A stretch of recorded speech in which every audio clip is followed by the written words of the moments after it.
Hello बच्चों, मैं विशाल गुप्ता आज आपके समक्ष आपके हिंदी व्याकरण के दो अंश, एक पदबंध और एक वाक्य रचना के आधार पर वाक्य रूपांतरण, ये दोनों मुख्य बिंदु लेकर उपस्थित हूँ। सबसे पहले बात करते हैं पदबंध की। वाक्य में हमने पढ़ा है, वाक्य में प्रयुक्त शब्द जो है वो पद कहलाता है।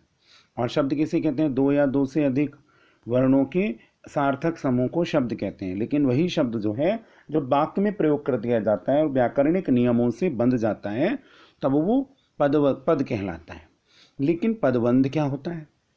जब एक ही पद, एक से अधिक पद मिलकर वाक्य में कोई व्याकरणिक कार्य करने लगते हैं, या हम एक दूसरे शब्दों में कहें कि जब एक से अधिक पद मिलकर एक ही व्याकरणिक इकाई का काम करते हैं, अर्थात एक ही बात को प्रकट करने के लिए, किसी एक ही अर्थ के वर्ब को बताने के लिए एक से ज़्यादा शब्दों का, एक से ज़्यादा पदों का प्रयोग किया जाता है, तो वो पदबंध कहलाता है।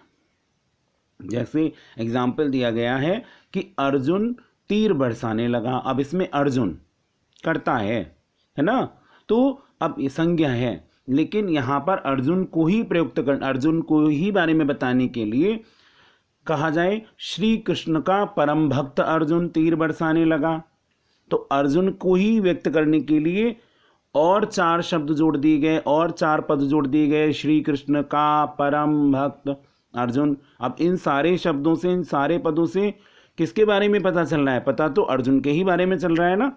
तो जब ऐसे पद, ज़्यादा पद किसी एक ही बात को व्यक्त करने के लिए प्रयोग किए जाते हैं, तब वो पदबंध कहलाता है। ऐसे समूह को, पदों के ऐसे ही बंध को पदबंध कहते हैं, है ना।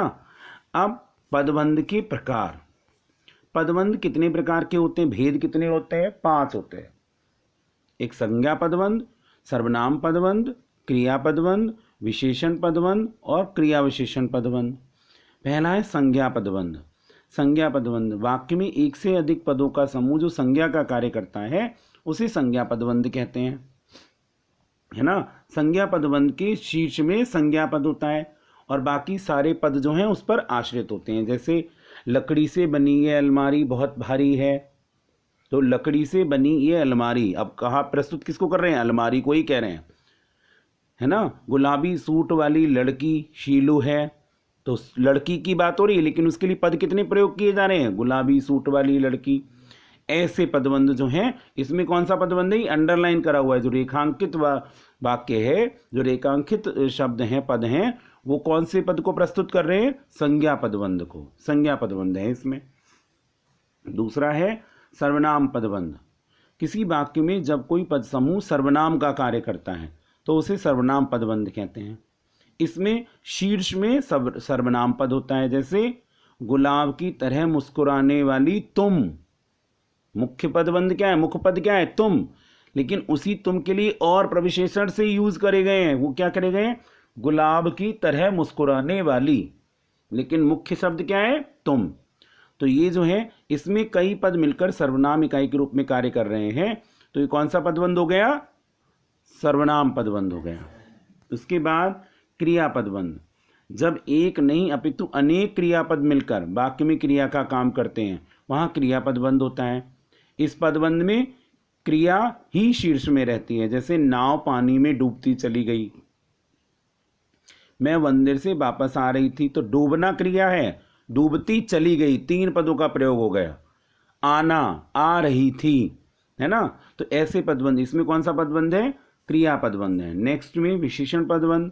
जब किसी पद समूह के द्वारा संज्ञा या सर्वनाम की विशेषता का बोध कराया जाता है, तो उसे विशेषण पदबंध कहते हैं, है ना। विशेषण पदबंध में शीर्ष में विशेषण होता है और अन्य पद उस विशेषण पर आश्रित होते हैं।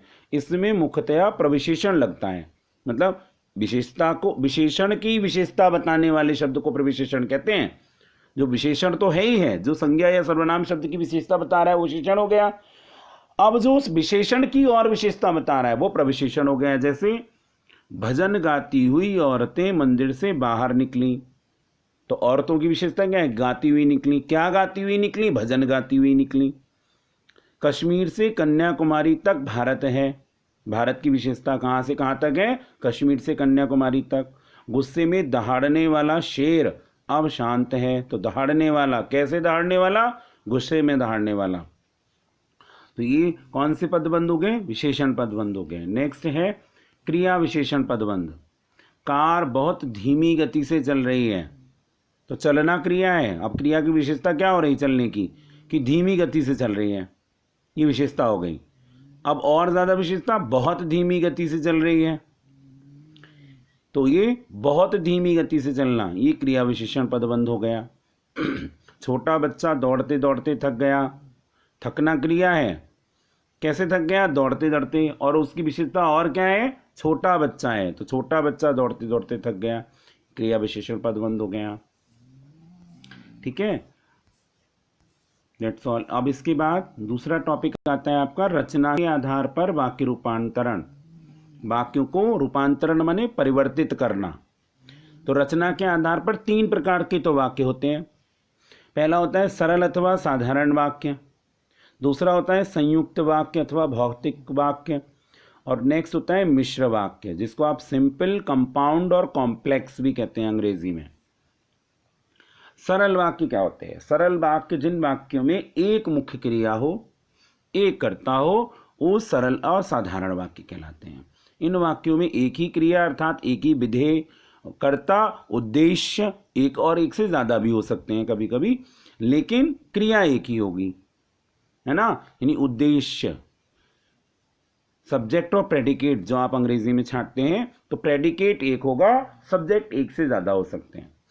तो सरल वाक्य में एक वाक्य ही होता है, इसमें क्रिया पदबंध या विधेय होता है। वाक्य में आने वाली क्रिया कर्मक है तो उसमें कर्म नहीं आ सकता, और सकर्मक है तो कर्म अवश्य आएगा। द्विकर्मक है तो कर्म आ सकते हैं। प्रेरणार्थक है तो प्रेरक संज्ञा, प्रेरित संज्ञा आएगी। जैसे विजय नहीं लिख रहा, विजय पत्र नहीं लिख रहा, इंदिरा ने बिंदु को चित्र बना कर दिए, अरविंद ने अनीता से पाठ पढ़वाया। तो वाक्य एक ही है, क्रिया एक ही हो रही है इसमें, है ना। तो ये सरल वाक्य कहलाएंगे, आपके सिंपल सेंटेंस कहलाएंगे। दूसरा संयुक्त वाक्य। संयुक्त वाक्य में क्या होता है? जब दो या दो से अधिक उपवाक्य किसी समुच्चय बोधक योजक अव्यय से जुड़े रहते हैं, वो जुड़ जाते हैं और जुड़कर एक हो जाते हैं, वे संयुक्त वाक्य कहलाते हैं। लेकिन इनकी विशेषता ये और है कि अगर उस संयोजक को हटा लिया जाए, योजक जो है कंजंक्शन जिसको आप कहते हैं, वो कंजंक्शन अगर हटा लिया जाए तो वो दोनों वाक्य अपने आप में पूर्ण रहते हैं, अपूर्ण नहीं होते। अलग अलग करने पर भी वो पूर्ण रहते हैं, और जोड़ दिए जाएं तब भी वो पूर्ण रहेंगे, और मिलकर जब एक वाक्य बनता है वो भी पूर्ण रहेगा। जैसे मैं पढ़ रहा हूं और तुम लिख रहे हो, तो मैं पढ़ रहा हूं अलग वाक्य है और तुम लिख रहे हो अलग वाक्य है, लेकिन इसमें जोड़ संयोजक कौन सा बना? और ने इनको जोड़ दिया दोनों को, तो ये क्या हो गया? संयुक्त वाक्य हो गया। दिनेश मुंबई से आया और अपने भाई से मिला, तो और, किंतु, परंतु, इसलिए, ऐसे वाले जो संयोजक हैं, जो योजक हैं, इनके प्रयोग से दो अलग अलग वाक्यों को जोड़कर जो एक वाक्य बनता है वो वाक्य संयुक्त वाक्य कहलाता है। ठीक है, नेक्स्ट है, इसमें आप आगे पढ़ेंगे मिश्र वाक्य। मिश्र वाक्य क्या होता है? कॉम्प्लेक्स सेंटेंस जिसको आप कहते हैं, जिन वाक्यों की रचना एक से अधिक ऐसे उपवाक्यों से हुई हो जिनमें एक प्रधान तथा अन्य वाक्य गौण हो, उन्हें मिश्र वाक्य कहते हैं। इसमें यह भी हो सकता है एक डिपेंडेंट और एक इंडिपेंडेंट हो, है ना, एक आश्रित और एक अनाश्रित वाक्य हो, आश्रय और आश्रित वाक्य हो, तो उस वाक्य को मिश्र वाक्य कहते हैं। जिस वाक्य में एक प्रधान उपवाक्य और उसके आश्रित एक से एक या अनेक उपवाक्य हों उन्हें मिश्र वाक्य कहते हैं। इन वाक्य के उपवाक्यों में समानता का संबंध नहीं होता, इनमें आश्रय आश्रित का संबंध पाया जाता है। इनमें से एक प्रधान उपवाक्य होता है जिसमें मुख्य कथन होता है, जिसका समर्थन, पूर्ति या विस्तार दूसरा आश्रित उपवाक्य करता है। इनमें से कोई भी उपवाक्य स्वतंत्र नहीं होता, दोनों को एक दूसरे की अपेक्षा होती है, दोनों एक दूसरे के बिना अधूरे होते हैं। जैसे कुसुम ने कहा कि वह कल कानपुर जाएगी। अब कुसुम ने कहा अलग कर दो, और वह कल कानपुर जाएगी, कि वह कल कानपुर जाएगी, तो कुसुम ने कहा हटा दो तो अधूरा हो जाएगा। प्राचार्य ने कहा कि स्कूल 3 दिन बंद रहेगा, अब प्राचार्य ने कहा, क्या कहा? कि स्कूल 3 दिन बंद रहेगा। क्या की क्या के स्कूल 3 दिन बंद रहेगा। यह वही भारत देश है जिसे कभी सोने की चिड़िया कहा जाता था। तो ये जो अपने आप में एक है, वह कल कानपुर जाएगी, स्कूल 3 दिन बंद रहेगा, वही भारत। तो इसमें कुछ एक जो वाक्य है वो स्वतंत्र भी है, ये स्वतंत्र वाक्य भी है, और बाकी दूसरा जो है उपवाक्य है जो उस पर पूरी तरह से डिपेंडेंट है। एक स्वतंत्र उपवाक्य जब अन्य आश्रित उपवाक्यों से मिलकर एक वाक्य बन जाता है तो वह मिश्र वाक्य कहलाने लगता है। एक प्रधान वाक्य होता है जिसमें, और शेष उस पर आश्रित होते हैं। दैट्स ऑल, है ना। ये आपको उम्मीद करता हूँ समझ में आ गए होंगे। ये आपकी रचना के आधार पर वाक्य रूपांतरण थे, 2 टॉपिक थे, दोनों क्लियर हो गए। That's all.